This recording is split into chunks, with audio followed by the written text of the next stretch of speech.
There are moments in life that split everything into before and after. For Monica Grant, that moment came on a quiet Thursday morning, the kind where the world feels ordinary, where nothing seems out of place. The sunlight crept through the blinds, just like it always did, casting warm stripes across the hardwood floors. The kitchen smelled faintly of reheated coffee and burnt toast. Outside, the birds chirped. Inside, the house was still. Monica moved through her usual routine, fluffing pillows that didn't need fluffing, wiping counters already clean, folding laundry that had barely cooled in the dryer. It was muscle memory, her way of keeping the world in order. But that order shattered the moment she walked into the bathroom. At first, it was nothing, just a glance into the trash, a crumpled toothpaste box, wadded tissues. But then, something white, a plastic stick, partially hidden, partially daring her to look closer. She froze. Her stomach dropped. Monica reached in slowly, carefully, as if the truth might bite her. Her fingers closed around the stick, and when she turned it toward the light, her knees nearly buckled. A pink line, faint but unmistakable, pregnant. The silence in the room turned deafening. She stared at it for what felt like hours. Her hands trembled. Her throat tightened. Her heart raced. But it wasn't hers. There was only one other female in the house. Araya, her daughter, 17 years old, quiet, bright, obsessed with school and college brochures. The kind of girl who stayed out of trouble. Monica tried to breathe. She tried to think, but her thoughts were spinning too fast to catch. She walked out of the bathroom in a daze, the test still in her hand. Her feet felt like lead, her chest like fire. Araya was standing at the kitchen sink, rinsing a cereal bowl. Hoodie sleeves pushed up, socks on. So calm, so ordinary. But nothing was ordinary anymore. Monica didn't speak, not at first. She just stared. Her daughter turned slowly. Their eyes met. And in that single moment, Monica knew. It wasn't just guilt in Araya's eyes. It was shame. A deep, unbearable stillness. The kind that doesn't come from sneaking around with a boy. The kind that comes from being hurt. From holding a secret too heavy for a child to carry. She stepped forward, voice barely above a whisper. Araya, who got you pregnant? The question hung in the air like smoke. Araya's lips parted, but no sound came. Her hands dropped the bowl. It clattered into the sink. Her skin turned pale. Her eyes welled, but no tears fell. Just silence. Monica's breath caught in her throat. Her mind flipped through names. A boy from school? Someone from church? A neighbor? But none of it fit. Araya wasn't acting like someone who got caught. She was acting like someone who had been cornered. Then, in the faintest whisper, so soft it almost wasn't real, Araya said a name. One word. Reggie. Monica's world collapsed. Reggie Bennett. Her husband. Araya's stepfather. The man she'd built a life with. The man who made dinner on Sundays. Who helped Araya with math homework. Who kissed them both goodnight. That Reggie. Her scream tore through the house like a siren from hell. She had trusted him. With everything. She let him in when her life was falling apart. When she was struggling as a single mother, tried to hold down 2 jobs, drowning in late rent and early bills. Reggie came in like a savior. Steady, kind, reliable. At least, that's what she thought. He'd made them feel safe. Tucked Araya in at night. Cheered at her basketball games. Called her baby girl. Monica had believed it all. Every gesture. Every smile. Every lie. But now, the truth was burning through her like acid. This wasn't just betrayal. This was evil. A predator had been living under her roof, eating at her table, sleeping in her bed, grooming her child, and she had been blind to it. Monica backed away from the kitchen counter, the pregnancy test still in her hand like it was cursed. Her knees buckled slightly. Her head spun. She didn't scream again. She didn't speak. She just turned and walked down the hall. Each step felt like walking through fire. A mother's heart is built to protect, to sense danger even in the dark. And in that moment, Monica Grant knew. She had failed, but she wouldn't fail again. Not now. Not ever. That night, sleep never came. Monica lay in bed wide-eyed, staring up at the ceiling, her body still and cold beneath the sheets. The house around her was silent, too silent. But her mind? It was screaming. Flashes of memory replayed like a horror film she hadn't realized she'd been living in. Moments she once brushed off as coincidence now screamed for attention.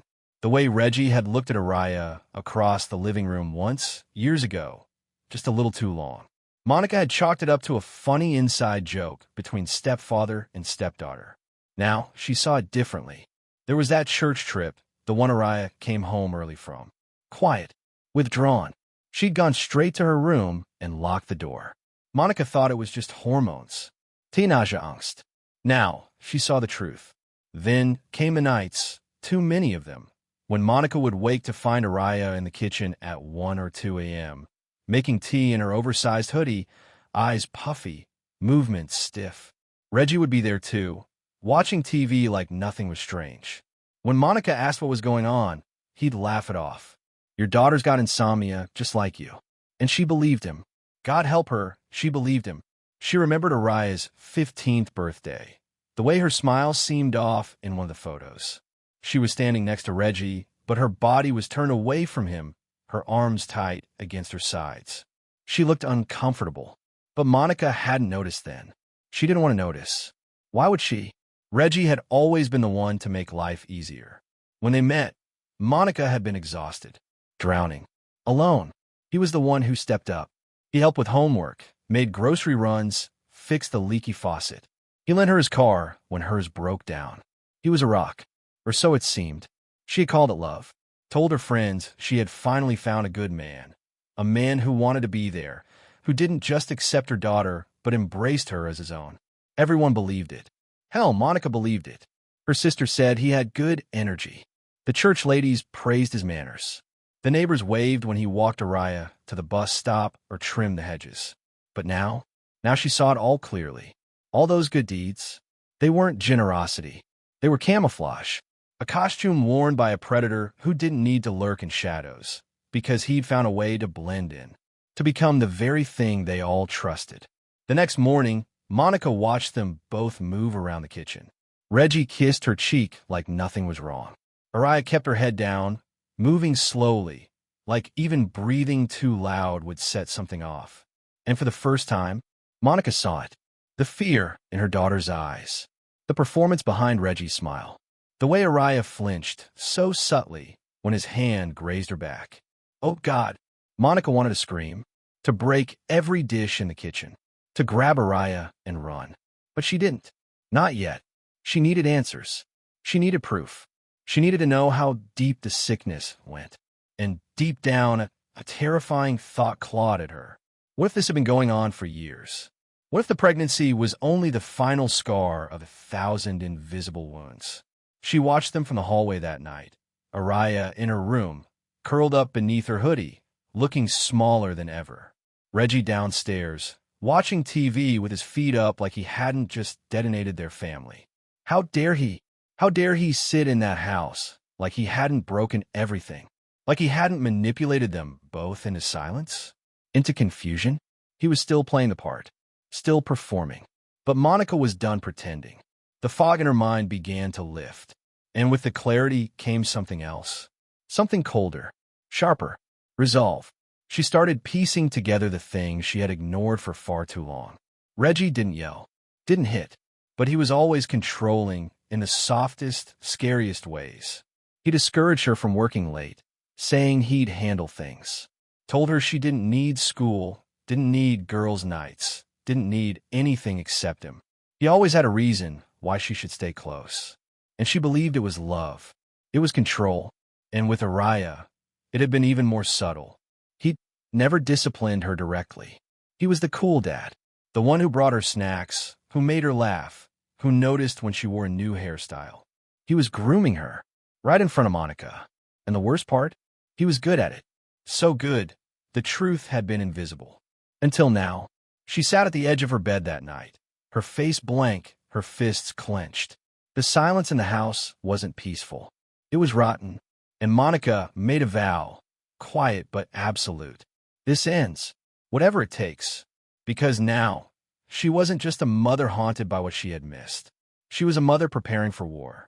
There are truths so heavy they bend the air around them. And on that cold, gray morning, Monica Grant walked into her daughter's room with the weight of the world pressing on her chest. She didn't knock. She didn't wait. She just walked in, closed the door behind her, and sat down at the edge of the bed. Araya was curled up in her oversized hoodie, knees tucked in her chest, phone glowing in her hand. She looked up, startled, eyes wide, then lowered her gaze like a child caught sneaking out after curfew. But this wasn't about a curfew. This was about survival. Monica didn't raise her voice, didn't try to cushion the truth with small talk. There were no soft landings left between them. "I need to know," she said quietly, firmly. "All of it." Araya didn't move. She froze. Her fingers tightened around the phone. Her lips parted, but nothing came out. The silence stretched so long it felt like a scream. Then she let go. The phone slipped from her hand, landing softly on the bed beside her, and her whole body seemed to crumble. A sob burst out of her, sudden, sharp, broken. Her hands flew up to cover her face, but there was no hiding it anymore. She was falling apart, and Monica's heart shattered as she watched. She reached out, but Araya flinched. She wasn't ready. She was still too deep in the darkness. But then the words came. "It was him," she whispered. "It's been him since I was 15. The room stood still. Monica felt the air leave her lungs. She didn't ask, "Are you sure?"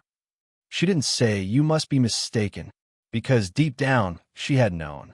She had felt it growing in the walls of their home like mold, quiet, invasive, deadly. Araya's voice trembled, but she kept speaking, and what she said next made Monica want to tear the walls down with her bare hands. At first, it had been little things, too many hugs, lingering hands on her shoulder, late-night talks that blurred into something else. He told her she was special, that he understood her better than anyone, that she didn't need to be scared. Then came the touches, then the silence, then the threats, wrapped in compliments, disguised as love. "You're not a little girl anymore. I'd never hurt you. You're the only one who really sees me. Don't ruin this. Don't tell your mom. She won't believe you." Araya had felt paralyzed, trapped in her own home, smiling at the dinner table while her world crumbled quietly inside her chest. She said she didn't even know what grooming was until she Googled it one night, alone, crying, terrified. And what she found, it was like reading a step-by-step playbook of what had been happening to her.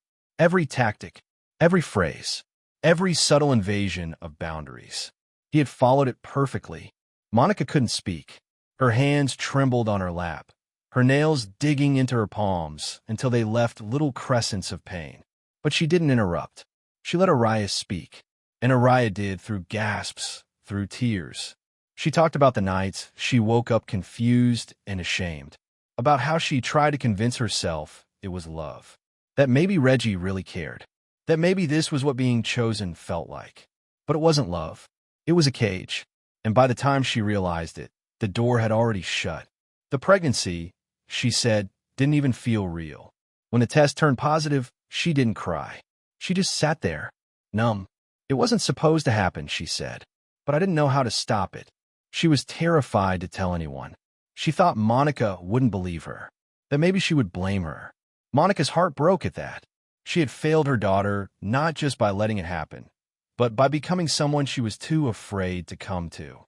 When Araya finished speaking, there was nothing left in the room but breathing.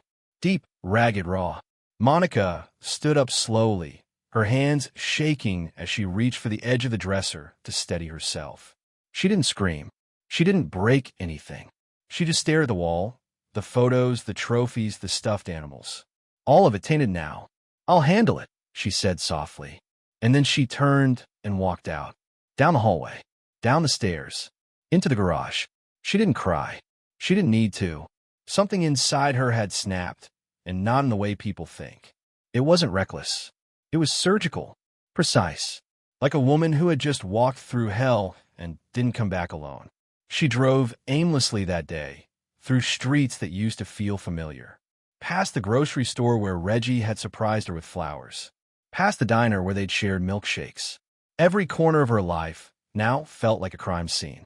At one point, she pulled over into a deserted strip mall parking lot and screamed, a guttural, animal sound from deep inside her ribcage. A scream that didn't ask for help. It just needed to come out. Her fists slammed the steering wheel until her arms ached. Her body slumped forward. This was supposed to be the man who protected them, who called Araya his daughter, who kissed Monica like she was his safe place. And all the while, he was destroying them from the inside. She sat there, forehead on leather, tears falling fast and silent.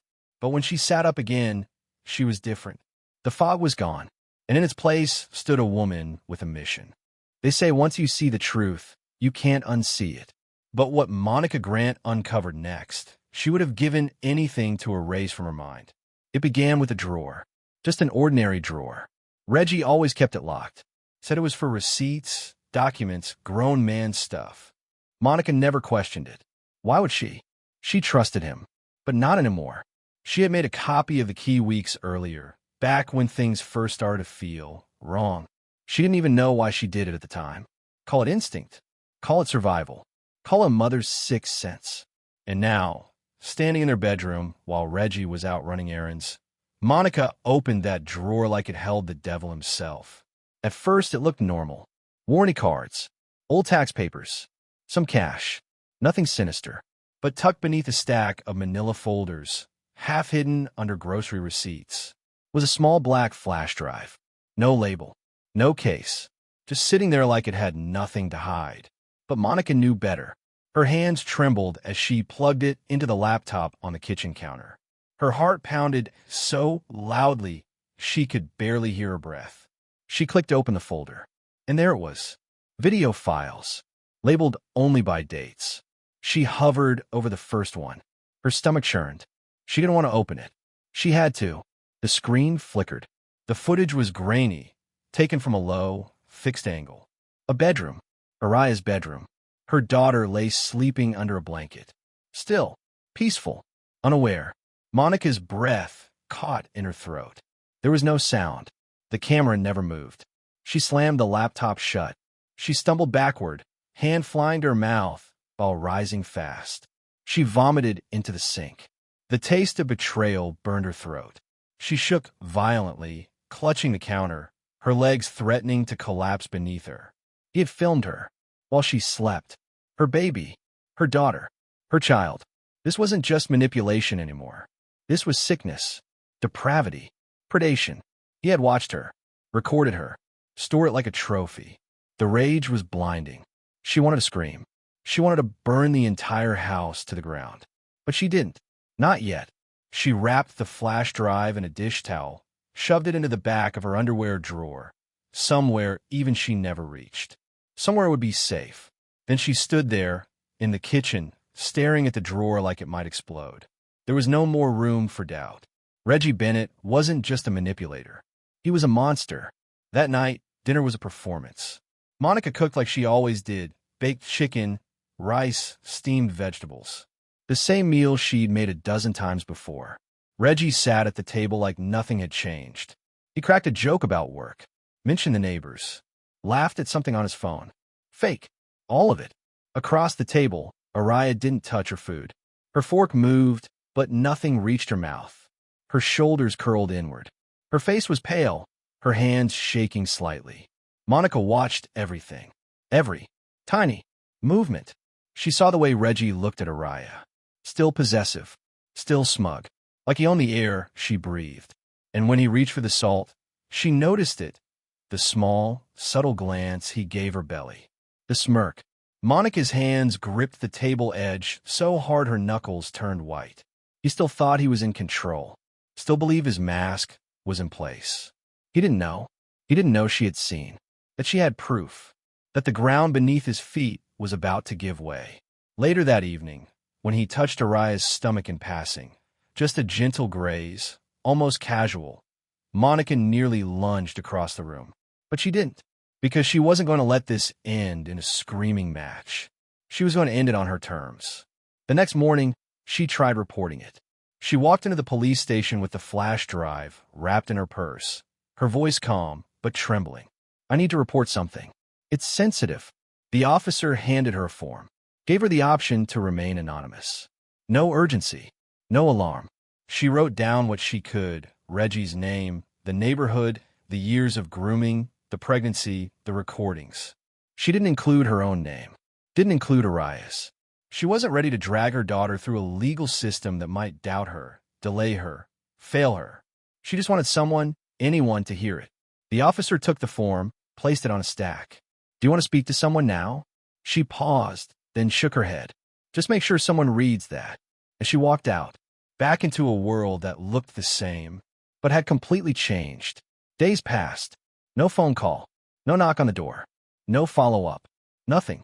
And that was when Monica felt it, something deeper than rage. Hopelessness. Because the truth, on its own, wasn't enough.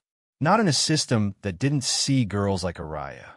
Not in a world that couldn't recognize predators who looked like good men. Reggie's mask still worked on everyone else. But not on Monica. Not anymore. She sat on the edge of her bed that night, staring at the flash drive, still hidden away. Her daughter's voice memo, recorded just in case she never made it out, was now saved on Monica's phone too. She had the truth. She had the proof. She had the fire. And she was done waiting for someone else to bring justice. The house had never been quieter. But it wasn't peace. It was pressure. A low hum of dread vibrating beneath the walls. The kind of silence that doesn't soothe, but suffocates. Monica Grant moved through her home like a shadow now. Watching, listening, calculating. Every word Reggie said, every glance he threw Araya's way, was a reminder of the storm she was holding back. But even storms have their limit. And Reggie? He crossed the line one final time. It was late. The air was heavy. A summer evening where the sky hung low and the trees barely moved. Araya was curled up on the living room couch, legs tucked under her, scrolling quietly through her phone. Her eyes were dull, her posture closed in, as if trying to disappear into the cushions. And then Reggie walked in. He didn't say much, just smiled that same casual smile, the one that used to charm the neighbors and fool her mother. He sat down next to Araya, too close, and without a word, he reached out and rested his hand gently on her stomach. That's all, just a touch. But Monica saw it from the kitchen doorway, and to her, it might as well have been a gunshot, because it wasn't affection. It was ownership, a gesture that screamed, "She belongs to me." It was quiet, it was subtle, and it was monstrous. Reggie's face didn't even change. He looked content, proud. He didn't think anyone saw, but Monica did, and in that moment, something inside her snapped. Not with noise, not with rage, but with a terrifying clarity. She turned, walked into the garage, and opened the rusted tool chest that had once belonged to her late brother, Jerome, the man who had taught her how to drive, how to swing a bat, how to protect herself. Beneath a mess of old wrenches and duct tape was a box. Black, wrapped in cloth. Heavy. A gun. She hadn't touched it in years. It had been Jerome's. A relic of another life. She never thought she'd need it. It wasn't even loaded. But tonight, it wasn't about what she had thought. It was about what she knew now. She sat on the cold garage floor and stared at it for a long time. Not crying. Not shaking. Just breathing. When she finally loaded it, her hands were steady. Because this wasn't about fury anymore. It was about removal. About extracting a disease from her home the only way she knew how. She stood slowly, walked back through the kitchen. The lights were low. The house still quiet. Reggie was still on the couch. His back was turned. TV flickering in front of him. Oblivious. He didn't see her. And she didn't wait. Monica stepped into the room. Gun raised. He turned at the sound of her footsteps, confusion flickering in his eyes. His mouth opened. "What's Roe?" 2 shots. Pop, pop. He slumped back onto the couch, remote slipping from his hand, his last breath caught somewhere between confusion and fear. It was over in seconds. The man who had called himself a husband, the man who had poisoned their home, the man who had destroyed her daughter's childhood, was dead. Upstairs, Araya screamed. Monica didn't move. She stood there for a moment, staring at Reggie's lifeless body, then calmly walked into the kitchen, placed the gun on the counter, and picked up the phone. Her fingers didn't shake. Her voice was low, measured. "I'd like to report a shooting. The address is 1741 East Jefferson Avenue. The man is dead. I shot him." She didn't run. She didn't lie. because she was done hiding. When the police arrived, the red and blue lights flashed across the walls like a silent judgment. Officers flooded the living room, weapons drawn, shouting commands. But Monica was already seated at the table, hands folded in front of her. The gun placed neatly beside her, the phone still glowing. Araya was in the next room, crying softly. The officers asked Monica to stand. She did. They cuffed her wrists. She didn't resist. She didn't ask what would happen next. She already knew, because what came after didn't matter as much as what had stopped. Outside, the neighbors gathered, whispering in disbelief. The Reggie Bennett they knew was a good man, a coach, a barber, a community helper. But Monica knew the truth now. And in that moment, truth was all that mattered. In the back of the squad car, Monica stared out the window, face lit by the streetlights she'd passed for years. But tonight, everything looked different. The same streets, the same houses, the same world, but a different woman, no longer afraid, no longer confused, and no longer waiting for someone else to protect her family. The courtroom was packed, not with strangers, but with people who thought they knew Reggie Bennett. The same people who shook his hand at church, who brought their sons to him for haircuts, who waved as he trimmed hedges and handed out free turkeys on Thanksgiving. They were here now, silent, stiff, uncertain, because everything they thought they knew had been shattered by 2 gunshots. And the woman sitting at the defense table, she wasn't crying. She wasn't broken. She was Monica Grant. And for the first time in years, she was free. The prosecution tried to paint her as reckless, a killer, an unstable woman who let rage get the better of her. 2 bullets, 1 dead man, no warning, no strage. It was an easy case on the surface. But then the defense began, and the truth came flooding in. They started with the flash drive. Those grainy, horrible videos. Silent footage of a child, Monica's daughter, recorded without consent, while she slept, while she trusted the man who called himself Dad. You could hear the gasps ripple through the gallery. People who once called Reggie a pillar of the community were now looking at him like they didn't recognize his face. But the flash drive wasn't the only thing. Then came the voice memo. Araya's trembling voice, recorded in her bedroom, just days before the shooting. She spoke of grooming, of shame, of nights where silence was the only thing that kept her safe. She didn't name names. She didn't have to. Her pain filled the room like smoke. And then she took the stand. Araya was nervous, but she didn't hide. She sat before the jury, a soft-spoken girl with a hollow kind of strength. She didn't flinch when the prosecutor questioned her. She didn't cry when the defense attorney asked if she remembered when it all began. She just told the truth. It started when I was 15. Her voice cracked, but she kept going. She told them about the extra attention, the late-night talks, the comments about her body, the way he made her feel special, then scared, then numb. By the time I knew it was wrong, I didn't know how to stop it. She told them about the pregnancy, about the fear, about the feeling that she would never be believed. And she told them, with her voice shaking and her eyes lowered. I didn't want him dead. I just wanted to be safe. And in that moment, no one could look away. The jurors didn't deliberate long. They didn't come back with a murder conviction. They came back with manslaughter. 7 years. That was the sentence. Some said it wasn't enough. Others said it was too much.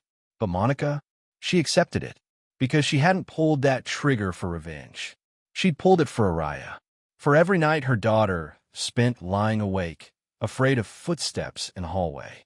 For every time Monica had looked the other way, too trusting, too tired, too blind. She couldn't go back, but she could take responsibility. And she did, every single day of that sentence. Months later, Araya gave birth to a baby boy. He was healthy, quiet, eyes wide and wondering. She named him Dre, not for Reggie, never for Reggie. She named him after Monica's brother, Jerome, the man who had protected Monica when she was young, who had taught her strength without violence. Justice Dre Grant, a name that carried both pain and power. Monica was allowed to hold him once before she was transferred. She cradled him in the crook of her arms and whispered into his tiny ear, "You're safe now. You'll grow up free." Tears slid down her cheeks, but she smiled. Because for the first time in a long time, she wasn't carrying shame. She was carrying purpose. Back in their home, the rocking chair Reggie had once built for Araya was gone, reduced to splinters in the grass. The photographs on the walls had been rearranged, the couch replaced, the kitchen repainted. Little by little, the house began to heal. Araya started therapy. She enrolled in online college classes. She learned how to sleep again, to breathe again, to dream again. She kept a voice memo, and every now and then, when the nights got hard, she'd play it back, not to relive the pain, but to remind herself that her voice had saved her, that she'd spoken from the darkness, and someone had listened. As for Monica, she didn't write letters from prison. She didn't send long apologies. She didn't need to. Her actions had said everything. She didn't save her daughter perfectly, but she saved her completely. Time doesn't heal everything, but sometimes it gives you just enough space to breathe again. 3 years had passed since Monica Grant was sentenced. 3 years since the courtroom gasped to the footage, since Araya stood trembling behind the microphone, since 2 gunshots tore apart the illusion of a perfect home. The house on Jefferson Avenue had changed. The front door had been repainted.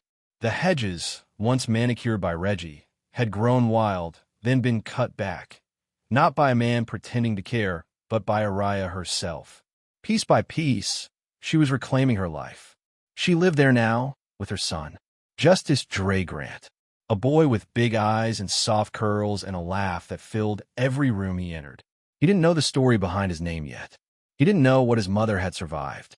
But one day he would, and when that day came, she would tell him everything. Not because he needed to carry the burden, but because he needed to understand the strength that built his world. Some nights, Araya still had nightmares. Sometimes she woke up gasping, hand clutching her chest, heart racing. But not always. Some nights she slept soundly, because the monster was gone, because the woman who raised her had chosen truth over comfort, action over fear. Her mother had once stood at a crossroads and walked through fire for her. That kind of love, it doesn't fade. It builds empires from ashes. In prison, Monica kept to herself. She didn't ask for pity, didn't try to defend what she'd done, because she didn't need to. She knew what had happened. She knew who Reggie Bennett really was. And more importantly, she knew who she had become. Not a victim, not a murderer, but a mother who made the hardest decision of her life and lived with it. She filled her days with books, taught GED classes to other women, listened more than she spoke. Her fellow inmates respected her, not because she demanded it, but because they knew. They saw in her eyes. Monica had lived through something most people only whisper about behind closed doors, and she hadn't flinched when it came time to act. She carried herself like someone who had walked through hell and come back carrying someone else. Every few months, Araya would bring Dre for a visit. The guards always smiled when they saw her. Not because she smiled back, she didn't, but because she carried a strength that couldn't be ignored. She would sit across the glass, phone to her ear, Dre on her lap, and Monica would ask about teething, about daycare, about the little milestones that make motherhood both beautiful and impossible. They didn't talk about Reggie. There was nothing left to say about him. That chapter was closed, burned, buried. They had written a new one. Together, Araya graduated online with an associate's degree in child psychology. She planned to become a therapist specifically for young girls. Girls who'd been silenced. Girls who felt like the world didn't see them. Because Araya remembered what it felt like to scream on the inside and have no one notice. She wasn't going to let that happen again. Not if she could help it. Not in her world. The voice memo remained locked on her phone, untouched since the day she recorded it. But she kept it. A digital scar. A monument. A warning. Every now and then, when self-doubt crept in, she would play just the first few seconds. The shaky breath. The first broken sentence. And she'd remember. She survived. Not because someone swooped in to rescue her, but because she spoke. And someone finally listened. The news story faded quickly, as they all do. A woman kills her husband. The public shrugs. Another tragedy. Another headline. But behind the headlines, there was a real girl. A real child. A real monster wearing the mask of a father. And a mother who took that mask off for good. One rainy afternoon, As Dre napped on the couch, Araya stood at the window and watched the drops slide down the glass. She thought about everything she'd lost, but she also thought about what she still had. Her voice, her son, her future, and she whispered under her breath, not to herself, but to the woman who once picked up a gun with shaking hands and chose to end a nightmare. You saved me, Mom. You saved us both. Because in the end, this wasn't a story about a murder. It was a story about truth, about how silence protects monsters, and how sometimes the only way to stop evil is to face it head on, even if it means becoming the storm yourself.